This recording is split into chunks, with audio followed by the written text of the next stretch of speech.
The Moving Iron Podcast is brought to you by these great sponsors. Are you looking to value your equipment more accurately, target the right buyers and close more deals, reach your ideal customer? Then look no further. Fusible isn't just about ag data, it's about action. Our best-in-class solution empowers you to value your equipment accurately, make informed decisions, and find the perfect prospects. Ignite your dealership's growth at fusible.com/movingiron-podcast. Out in the field, every decision counts. You wouldn't plant without testing your soil, so why would you prospect blind? Introducing EDA, your one-stop shop for ag equipment intel. EDA goes beyond specs and prices. You get deep dive data on every piece of equipment like UCC filings that help track ownership changes and uncover potential sales leads. D&B firmographics, which help you understand the financial health and buying power of potential customers. Market trends that help you stay ahead of the curve, and insights on equipment demands and pricings. With EDA, you're not just looking at data, you're seeing opportunity.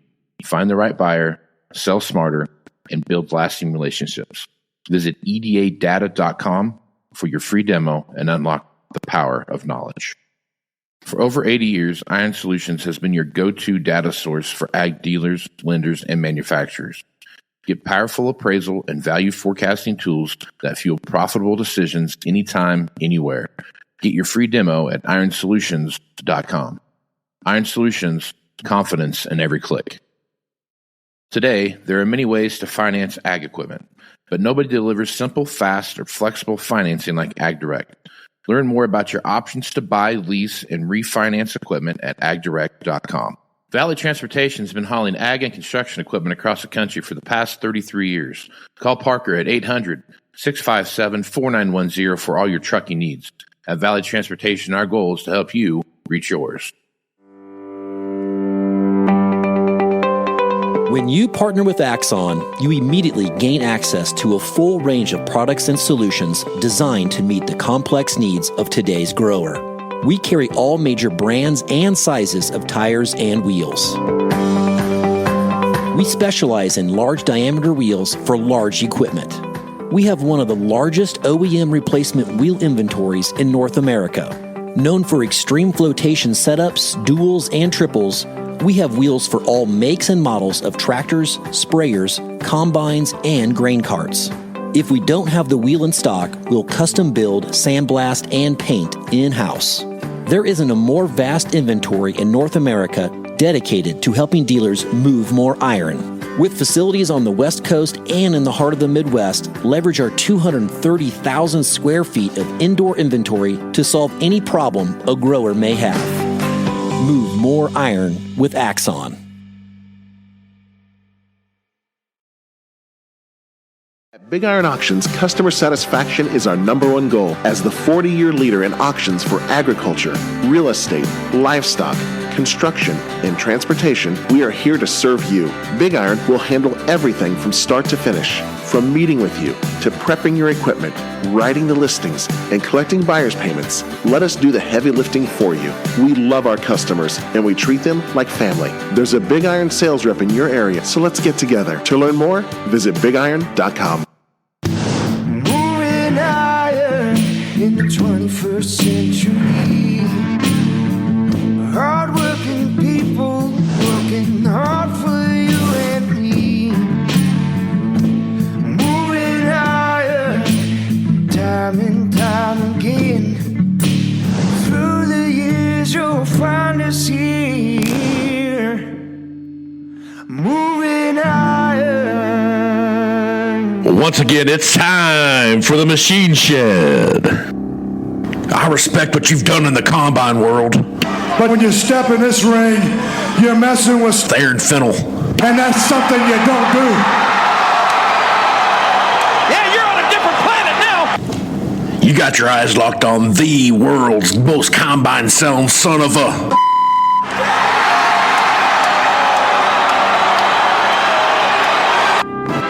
Now, I can't help it that I'm custom made.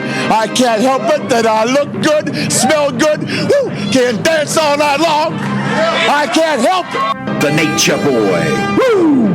Last year, Aaron Fennel spent more money on spilled high guard in fields all over Box Butte County than you made. I'm talking about the cinch shirt wearing, sheep raising, kiss still, woo, combine dealing, diesel driving, hay cutting, son of a gun.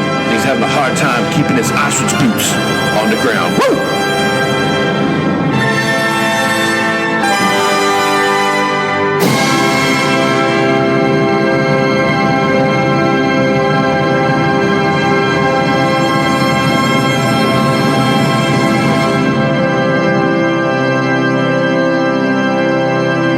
Hey, what's rule number one?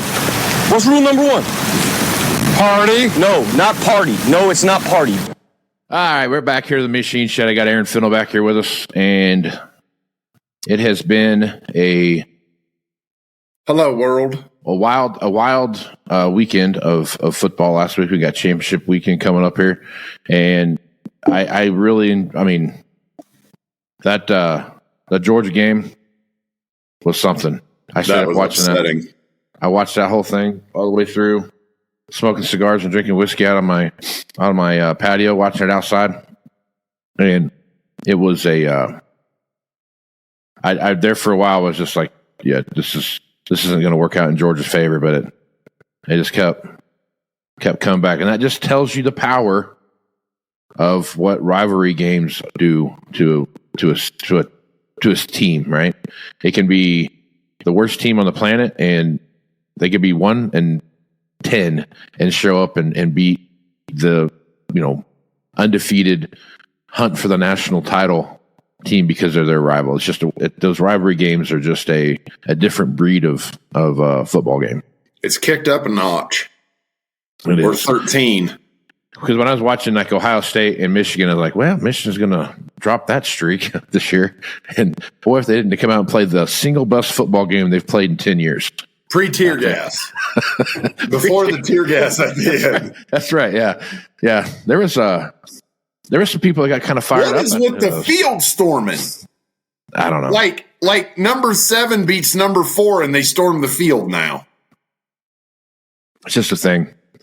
You get to post it on your Facebook feed. That shows you how old I am. I did see after everybody's little weekend of planting flags and whatnot that will be no more. Yeah, I was figured that would be. You knew that was coming, dude. After this weekend and all the fights and shit. Yeah. Oof. Well, like one of the announcers put it, and I tend to agree with this a lot. It's like if you don't want someone to plant a field and you're plant a flag in your field, just beat them. It's pretty simple. You know what I mean? And it's a rivalry game, and if roles were flipped and they were at the big house and Ohio State had one, and they would have tried to plant theirs in the middle of that one too. So I mean, it would have worked better because Michigan has real grass. It's real grass, so it would actually stuck in there. So it'd have been nice. Kind of like when Baker tried to plant the flag at Ohio Stadium. Yeah. Like, oh shit, it's turf. I need more black beads. That sure is black dirt. No, wait, that's not dirt. Yeah. Yeah. So yeah, it'll be funny to watch that. Just so you know, talking about the announcers that say that, those are the announcers that played the game. The color man, the guy who does all the talking, you know, all 5'8", 130 of him, who has a journalism degree. Yeah. That guy's always, that's uncalled for. Sportsmanship really out the window here today. That's Bob Costas. That's who that is. You know? Yes. I was thinking of that dude on ABC. What's Sean McDonough? That little bald guy that kind of sounds almost like Eli Gold. That's disappointing right there. That is just taking so much away from. That's not actually any taken away from anything. They probably just got 10 recruits that were going to go to Ohio State because of that. True. They just jumped their NIL coffers $5 million today. Yeah, because every boosting, I was like, just right, it's our field. There's another $1 million. Exactly. That's just uncalled for. It's a sad day in college football. Like, no, it's not. Nothing sad about this. It's been going on for decades, and it's not going to stop. And you know what? It's interesting to see it that way in the world of transfer portal, and nobody stays anywhere anymore. Yeah. Because when you have that, I've been here for 4 or 5 years, and I fucking hate that school with everything inside of me. That is what usually makes those so good. Now you got like, well, I played for them last year. Screw that. It's like a whole different world, yet it's still carrying the water because that is so deep. Yeah. Yep. So we had the 12 team bracket rollout. Remember that? It was the let me get that pulled up here. NCAA. Second to last one. Final draft. They'll update it after championship weekend, but they rolled it out and what it looks like. And you look at our website right now, the number 1 seed Oregon, and the number 2 seed is Texas. Number 4 seed is Boise State, and then you got the number 3 seed. It's SMU. So I don't know why I jumped over SMU when I was doing that, but 1, 2, and 3. That's your buys. And if you look who they are. You had the number 3 seed was in the American Conference last year. The number 4 seed is still in the Mountain West. And Oregon was a Pac-12 team last year, and they are a Big Ten team this year. And then you had a Big 12 team that's Texas that's playing for the SEC championship this year. So you start running through there now. Obviously, there's all kinds of shoulda, woulda, couldas, and who's in the Big 12 championship just for shits and giggles, even though the playoff committee hates the Big 12? Arizona State and Colorado, Big 12 team. Yeah. Who's playing with them? Is it Colorado? ISU. No. ISU. Because Colorado got off the bus in Lawrence and forgot to play the game. Yeah, that's right, because they were coming, and KU said, yes, we are. We don't throw the ball, just so you know. Yeah, that was a bad one. That was a really bad one. The thing about this that really bugs me more than anything is how they go through and pick it. Yeah, okay, they've had more wins against top 25 teams, and they had more wins against top 15 teams, and more wins against top 10, top 5, so on and so forth, all the way down the line. Right. But how does Miami go from number 6 on the depth chart to doesn't even get a shot at the title? I know. I know. Because it's brand bias, man. Oh, very much so. That playoff exists for 2 conferences. And you hear up until the SEC started devouring itself in the beginning of November, everybody arguing, well, legitimately the SEC could have 6 teams in the playoff. Well, then it ain't a playoff anymore. Right. Yeah, I think the only way they ever make the playoff thing work is you take, and I counted them one day, but I want to say there's around 16 conferences, Division I conferences. There's that in football. There's that many. Yeah, I think if I counted them right, I think there are. Because you got Sunbelt, American, MAC. Yeah. Mountain West. Conference USA. And then you Mountain West, Power 4. Start running through them all like that. And then basically you have to have a 16-team playoff, and you got to win your conference. There you go. And if you win your conference, you're in. Of course, they're going to say, well, you can't say that XYZ conference is reserved, it has a right to have a conference champion in there because this conference over here has got teams, 6 of their 85 teams are ranked in the top, 10 or whatever. I'm like, well, yeah, I mean, it's just, you got to win your conference. I think that's the only way you could ever do it. Of course, there'll be a million people that be, oh, no, because you got X, Y, and Z, and they played this many teams, and they did that, and they did this, and okay, well, great. So it's before too long. How do they do FCS? That's not a committee. It's based on off their rankings, and that's just it. Where they're ranked. When I'm sure there's some political bullshit there too, but there's I watched it. I watched Montana State and Tennessee State play Eddie the first round. Eddie George, yeah, I didn't realize he coached there. Yeah, and I was watching that, and Bobcats rolled them, didn't they? They thumped them pretty good, but to their credit, like the year before that, they'd won 3 games, and this year they'd won 8 or something like that. I can't remember what it was. But, yeah, they're not the same caliber as the Montana and Dakota teams. I do know that. Whoever won that game was playing South Dakota State, if I remember correctly. Welcome to the rabbit hole. That's right, Jackrabbits. That's what they should call their stadium, the rabbit hole. Now you're down the rabbit hole. But the thing about this now that you see these the way things are ranked in here now, SMU's in the ACC. Yep. Right? Boise State's still in the Mountain West. No, they're a Pac-12 school next year. But remember, because the Pac-12 absorbed every state school in the Intermountain West? Colorado State, Boise State, Utah State. Right. Who else? State? Another state. Oregon State, Washington State. So they're gonna move over. State. So to be honest with you, the reason I think that Boise State got where they were is because of what they're doing next year, not because of what they're doing this year. Yeah, but see, the whole thing is it's yet to be. They're not. The Pac-12 is going to exist again, but they're not a power. They're a group of 5 now. Right.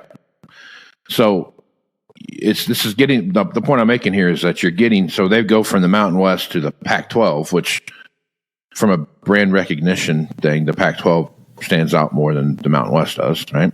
Mm. But if you historically, historically, absolutely. Yeah. In power, no. I don't know why those schools are doing that because the Pac-12 doesn't even have. They have like a CW streaming contract. Is it? Right. Right. So we're getting to the point West is at least on CBS Sports Network at 11 o'clock at night. Yeah, you get the late game. You get the late game out there. Late game. Because they get, you get. What time's kickoff? I think at 3 in. It's at Hawaii and it's at noon. Well, that's right. You get that Hawaii Honolulu. That's why that game comes on so late because it's 11 o'clock in the 9:30, 10 o'clock at night when they kick off because it's only 3:30 in the afternoon in Hawaii. You know what I mean? Yeah. That's really what he came down to saying there because SMU is a school that is, if they were still in the American, they would have, even if they were 11-0 right now. Wouldn't matter. It wouldn't matter. There would be nowhere near because, they didn't play the number of, toughest team they played was Army. And the thing is, BYU only has 1 loss, but it's to number 1 by 3 points. Right. So that's their loss is better than they would put value in most group of 5 wins. Right. Yep. And it's a struggle right now. And here's the thing: Texas is going to win the SEC, and if they're in the Big 12, they would have lost either Kansas or Kansas State because that's how it works. Same with Oklahoma. Oklahoma wouldn't be 6-6; they'd be 9-3, 10-2. But have lost to Kansas or Kansas. No, Oklahoma would have lost to Kansas State because that's their annual tradition. Right, yeah, yep. Don't punt. Oh, goodness, now we lost. Is that the 15th generation of Lockett? Yes, it is. Tyler Lockett's great-great-grandson. Yeah, they have quite a bit of things kind of cooking in there. But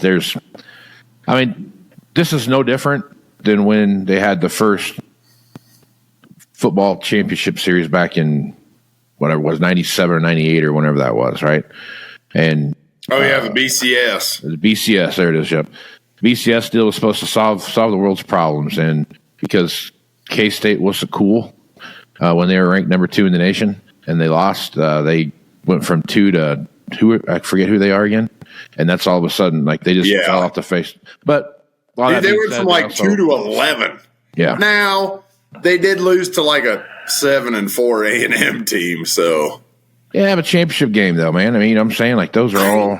I know, but you got to remember back then that championship game meant more. Held more water to some people than the entire season. And now they're like, well, it really doesn't matter if you lose; it shouldn't hurt you. The hell, it shouldn't. Yeah, they had. I went to that game. St. Louis, and they were just rolling them through the first 3 quarters of the game, and they flashed that UCLA game because UCLA, there was 4 things had to happen. It was some kind of crazy. They all did. Everything happened. And I'm like, holy crap, they're going to make it. And then as soon as I saw the guys high fiving on the sideline, I'm like, probably better tighten that up, fellas. You still got a quarter and a half to go. Damn it, Bill. And it was so close. So close. So close. So close. But it was a good strategic thing. But then they went and played Purdue, and Drew Brees threw for 9,000 yards in that game and lit them up in the Alamo Bowl. So, see, K-State is better as the not favored. We don't expect anything from you team. Like when an undefeated Oklahoma met them in Arrowhead for the Big 12 championship, and little Darren Sproles had 9,000 yards rushing, and Jason White stood there and went, "I don't know what to do with my hands." He did at the tender young age of 37. his 10th career start as his 10th season. I need another medical red shirt. They age you out at 40, man. I don't know what to tell you. We can't keep doing this. So you're going to have to go to NFL Europe at some point. Yeah, Canadian League's still available. So, oh God, no! You got to be able to move as a quarterback up there. All right, let's jump over and talk a little bit about. Long story short is the politics in football, because of the amount of money that's in Division I football, is always going to be there, and there's always going to be big strokes, and not everyone. It's not always going to be there. I mean, for Alabama to sit up there and say our 3 losses are better than your your 1 is ridiculous. Ridiculous. Yep. So basically, long and short of it is, for the first 15 minutes of the podcast, FSEC. That's it. That's 4 initials for you. If you look at everything that's on that list, though, I was doing it the other day where I was just kind of running through, looking at it. So you've got Big 10, Big 12, Big 10, SEC, Notre Dame. Are they still independent? Yep. SEC. I feel like Indiana got screwed. Yep. A lot. Just because they're Indiana, they have to try harder. Imagine a world where Ohio State now loses the Big 12 championship, which they will, to Oregon. Mm-hmm.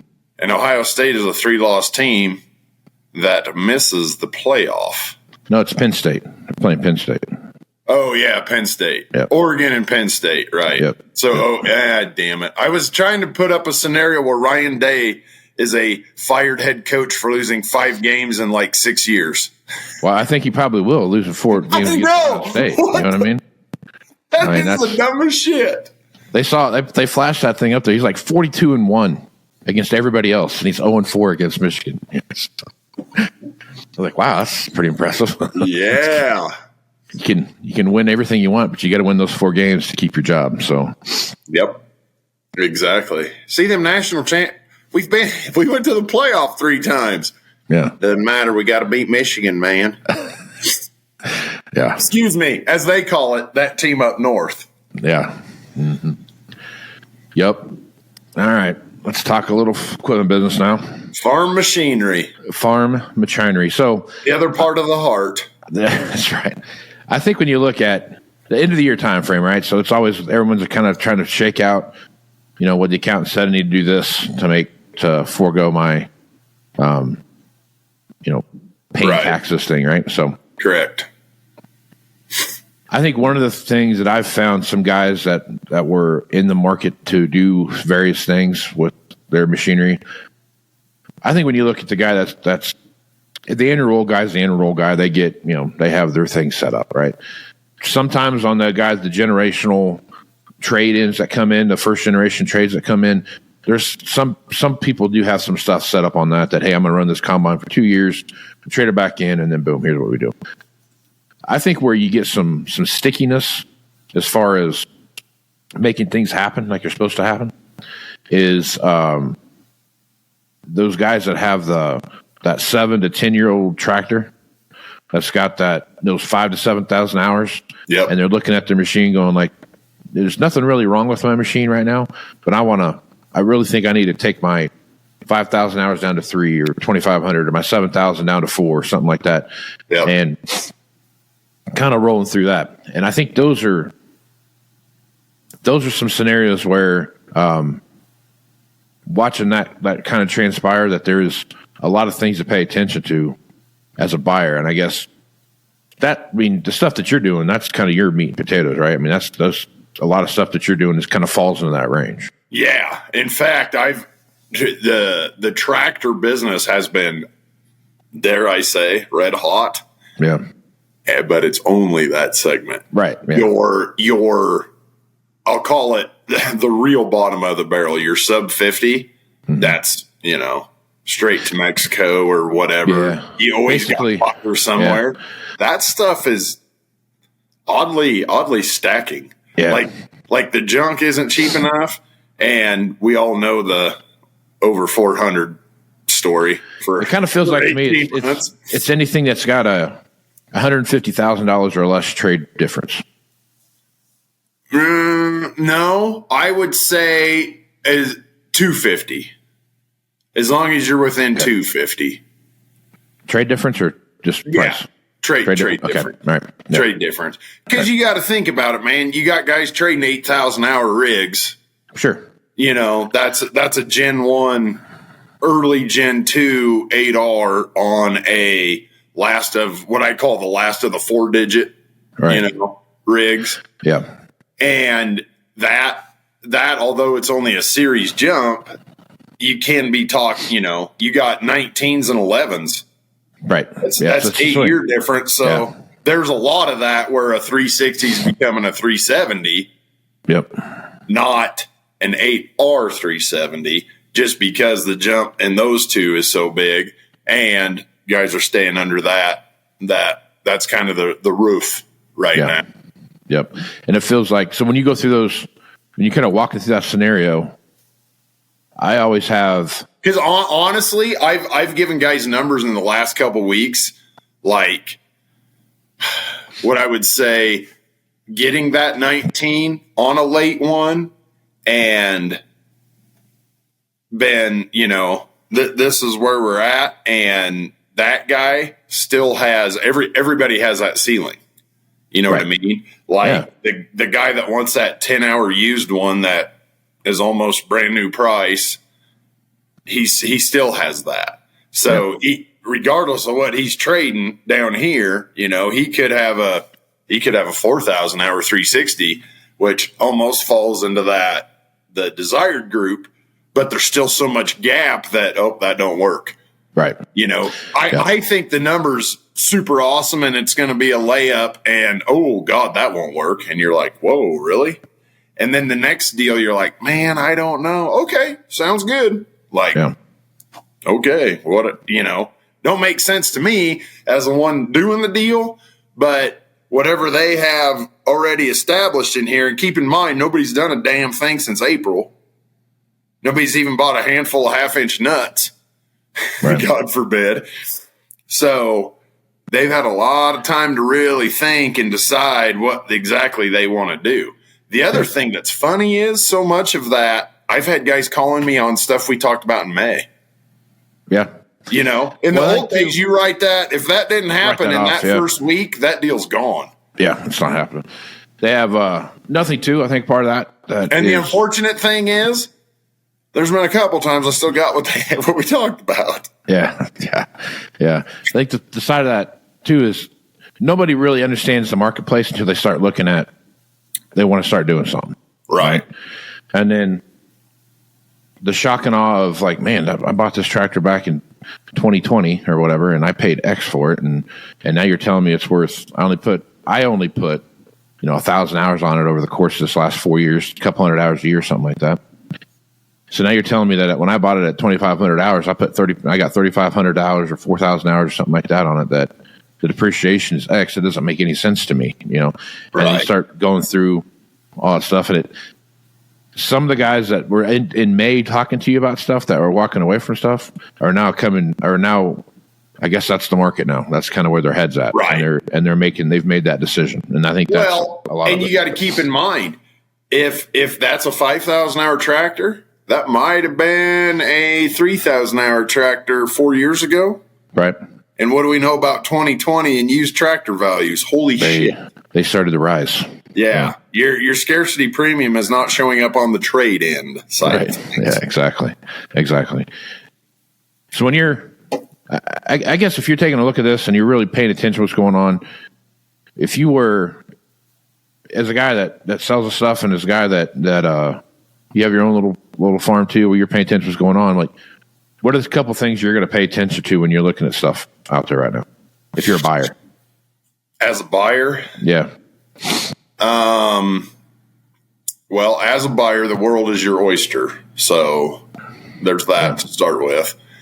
I personally would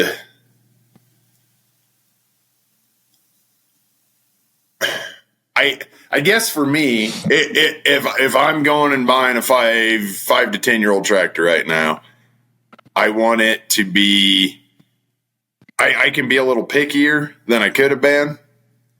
And every dealer out there knows that you can as a buyer.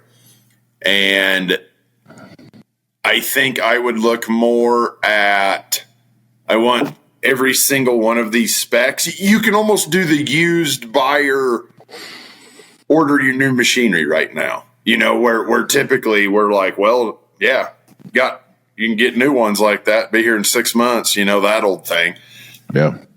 The flip side of that is I want an 8R and it has to have this and this and this and this and this. It's out there. It's to be had, and go for it. Like, the biggest thing I would tell a buyer right now, do not worry about what the hell the advertised price is. Don't. Yeah. Because every dealer's got to have something out there. Every dealer is willing to bend over backwards to move iron. So don't worry about price. Find the machine you want and go for it. Yeah. No, I think as you look at that, and if that doesn't work, you have a benchmark to go after option 2, option 3, whatever. Mm-hmm. Yeah, and I think when you're looking at where those machines fall into place at, as you're looking through that, there's a lot of other things that are available to. I mean, of course, you see the low interest rates and that kind of stuff out there too. But another thing I've seen to start creep back into some of these advertisements is extended warranty programs that are coming back into it. Yeah. So you're seeing a lot more of that stuff too. So there's an opportunity where you can find some low rate financing and some peace of mind when you're out there looking at these machines. Yep. Yeah. And you are. So I think right now, as I'm looking at this overarching area that we're in right now, it's this typical market like this happens every time where it used to be when I first started on this, that anything $100,000 or less was when things got tight, that's where things stood, you know? And, you know, well, when I first started, it was like $75,000 and less, and it moved to 100. Now it's anything under 200,000 or 250,000 now. So right. It's just amazing how much things move. But under 3, 3 is a pretty hardcore. Yeah, that's a delineator. Stone level. Yeah, that's definitely a delineator in there. But it's amazing how that keeps moving down the line. But anyway, did you just say delineator? As in a line of delineation? A delineator. Yeah. A delineator. Yeah. So when you're working through that, looking at these, go grab that delineator. when you're looking at how these buckets kind of form and what those things look like, there's a tractor market between 5,000 and 7,000 hours, right? 5,000 and 7,000 hours. There's another tractor bucket between, I'd say, 3,500 hours and 5,000 hours. And then there's another tractor bucket that goes from 1,500, maybe 1,000 to 3,500. Those are, I consider those buckets there to be the price core group of buyers for tractors, right? Yeah. I don't think it's not the 0 to 500 hour stuff, right? Those machines in there, like, that group of machines are the guys that are moving back and forth and just are trading hours. they're not necessarily trading dollars, but they're obviously trading dollars, but they're really looking at, hey, I've got to go from 7,000 hours. That's kind of my cutoff. That's kind of where I feel comfortable running the machine to, and I want to take it back down to whatever that number was, and however long you're going to keep that tractor. Right. Most of the time, the 7,000 hour guy's going to run something 7,000 hours. They like to have a bit of a longer runway than most guys do, so they're going to buy something probably closer to that 3,500 hours, that 4,000 hours, because they have 3,000 hours to put on a machine, and they might take them 5 years to do that, 6 years to do that. You know what I mean? Whereas the guy that's got 1,500 hours, he's probably coming down from 3,500 to 4,000 hours back down to that 1,000, 1,500 hour deal. And again, it might take him 3 or 4 years to do that, but that same time frame is going to be there. You know, I've seen some of the what I would call the 10-year jumpers a little more recently. That is honestly probably who is after the 500-hour rigs right now. Explain what the 10-year jumper is. Trading 10-year-olds. He buys every 10 years. Okay, all right. So he's got the 5+ tractor, right, jumping all the way down to 500 because it's going to take him 500 hours a year type of deal for 10 years type of thing. Yeah, exactly. He's going to run that tractor. It hurts now, but and that's a guy who always puts it on a really long note because it's not going anywhere. Right. So we'll pay point more or half a point more, throw it on a 7-year note, right, God forbid, but put it on a 7-year note and write it out because it ain't going anywhere. So, and typically that guy too is the guy that's trading in the tractor he has. It's got 15 to 20% equity in, like, for down payment wise towards the machine they're buying. Exactly. In a lot of cases, Yep. And those are the guys that can do it the easiest because their machine is paid off, so the whole thing goes to the bottom line, and then you start afresh with the other one. Right. The guy who bought a $250,000 tractor in 2020, or not even 19, it's hard to – that tractor hasn't gone up. And well, it did while he had it. His interest sure as hell has. Right. That's actually that's the harder one to flip is that guy that has the 5-year-old right now, if he didn't buy it new. Right. The side effect of what you're talking about there is he bought it for $250. Had he traded it in 2021 to 2023, he probably would have gotten close to $325 for it, and now it's back down to $175. I was going to say at least $275. And now he's going to trade it in his 2.9% interest rate for I don't know, whatever standard rate is now, 6.5% or 7%. So crystal ball, a guy could have had traded his whole farm in 20 for new. Because especially if you would have waited, like, well, I guess we'll rent everything out this year because none of our stuff has shown up. If you could have, say you could have weathered that storm, or say you traded in 20 for 21s or whatever, the guy who did that, if you could have had some kind of crystal ball to do that, you just turned your whole farm brand new as cheap as you could have. Oh, yeah. Yep.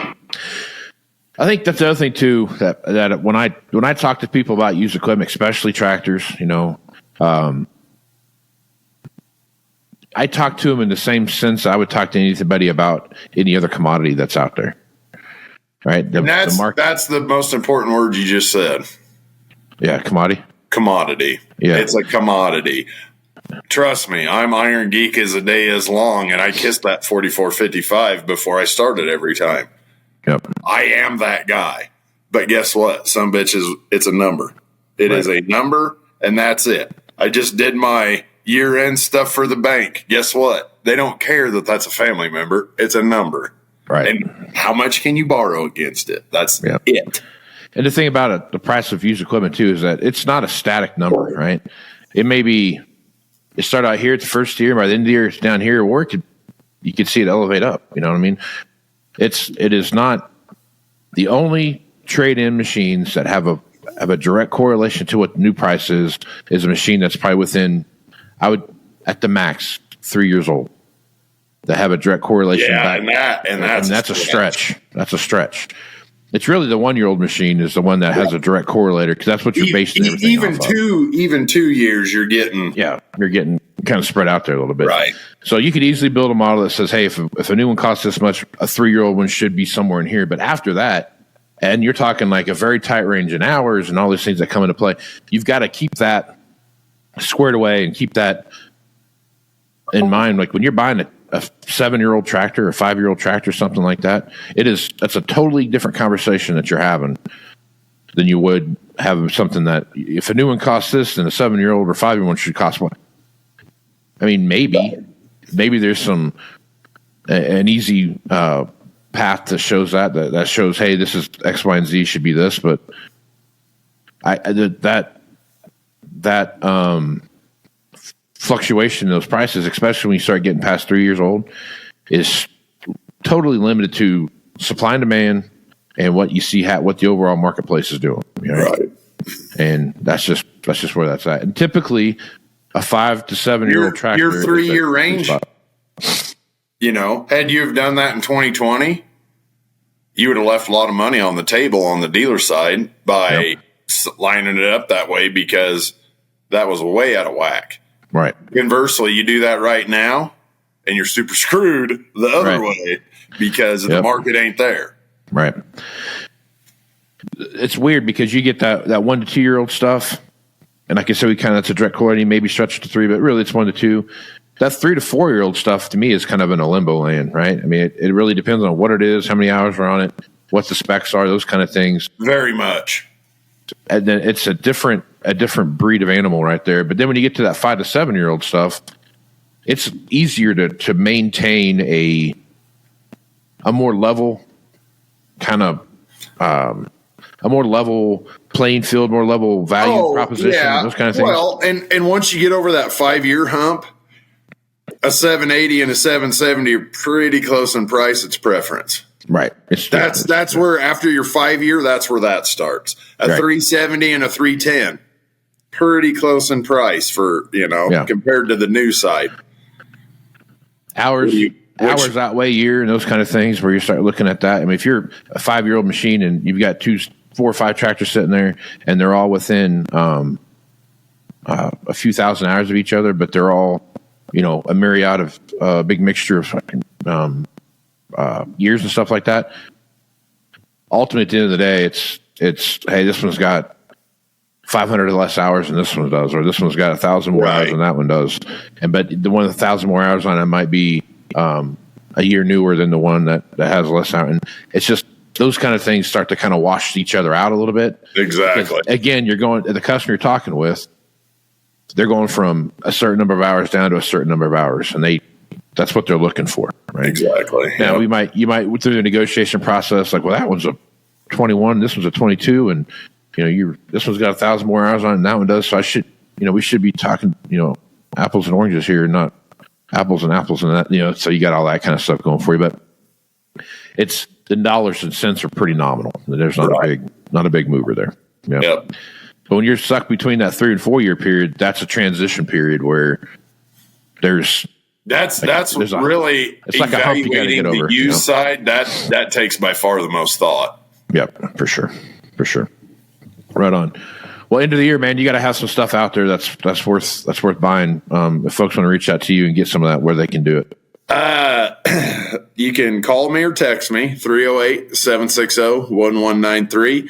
I try to be fairly active on Twitter or X at Aaron Fintel, Aaron Fintel, and also on Facebook if you want to catch me there. A lot of guys I don't always throw stuff on Twitter, but a lot of the ag Twitter realm, if you will, knows that if I don't have it posted, shoot me a message and I probably got it. So reach out.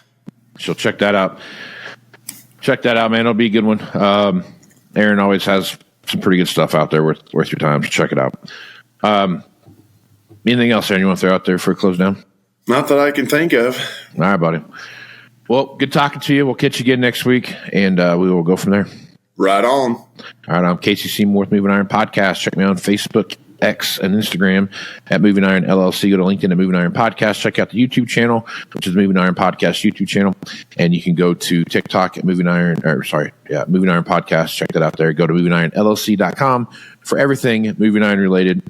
And with that, I am Casey Seymour with Aaron Fintel. Let's go to some iron, folks. Podcast is brought to you by these great sponsors. Are you looking to value your equipment more accurately? Target the right buyers and close more deals? Reach your ideal customer? Then look no further. Fusible isn't just about ag data, it's about action. Our best-in-class solution empowers you to value your equipment accurately, make informed decisions, and find the perfect prospects. Ignite your dealership's growth at fusible.com/movingiron-podcast. Out in the field, every decision counts. You wouldn't plant without testing your soil, so why would you prospect blind? Introducing EDA, your one-stop shop for ag equipment intel. EDA goes beyond specs and prices. You get deep dive data on every piece of equipment like UCC filings that help track ownership changes and uncover potential sales leads. D&B firmographics, which help you understand the financial health and buying power of potential customers. Market trends that help you stay ahead of the curve, and insights on equipment demands and pricings. With EDA, you're not just looking at data, you're seeing opportunity. You find the right buyer, sell smarter, and build lasting relationships. Visit edadata.com for your free demo and unlock the power of knowledge. For over 80 years, Iron Solutions has been your go-to data source for ag dealers, lenders, and manufacturers. Get powerful appraisal and value forecasting tools that fuel profitable decisions anytime, anywhere. Get your free demo at ironsolutions.com. Iron Solutions, confidence in every click. Today, there are many ways to finance ag equipment, but nobody delivers simple, fast, or flexible financing like AgDirect. Learn more about your options to buy, lease, and refinance equipment at agdirect.com. Valley Transportation has been hauling ag and construction equipment across the country for the past 33 years. Call Parker at 800-657-4910 for all your trucking needs. At Valley Transportation, our goal is to help you reach yours. When you partner with Axon, you immediately gain access to a full range of products and solutions designed to meet the complex needs of today's grower. We carry all major brands and sizes of tires and wheels. We specialize in large diameter wheels for large equipment. We have one of the largest OEM replacement wheel inventories in North America. Known for extreme flotation setups, duals, and triples, we have wheels for all makes and models of tractors, sprayers, combines, and grain carts. If we don't have the wheel in stock, we'll custom build, sandblast, and paint in-house. There isn't a more vast inventory in North America dedicated to helping dealers move more iron. With facilities on the West Coast and in the heart of the Midwest, leverage our 230,000 square feet of indoor inventory to solve any problem a grower may have. Move more iron with Axon. At Big Iron Auctions, customer satisfaction is our #1 goal. As the 40-year leader in auctions for agriculture, real estate, livestock, construction, and transportation, we are here to serve you. Big Iron will handle everything from start to finish. From meeting with you, to prepping your equipment, writing the listings, and collecting buyer's payments, let us do the heavy lifting for you. We love our customers, and we treat them like family. There's a Big Iron sales rep in your area, so let's get together. To learn more, visit bigiron.com. Moving iron in the 21st century. Hard-working people working hard for you and me. Moving iron, time and time again. Through the years you'll find us here. Moving iron.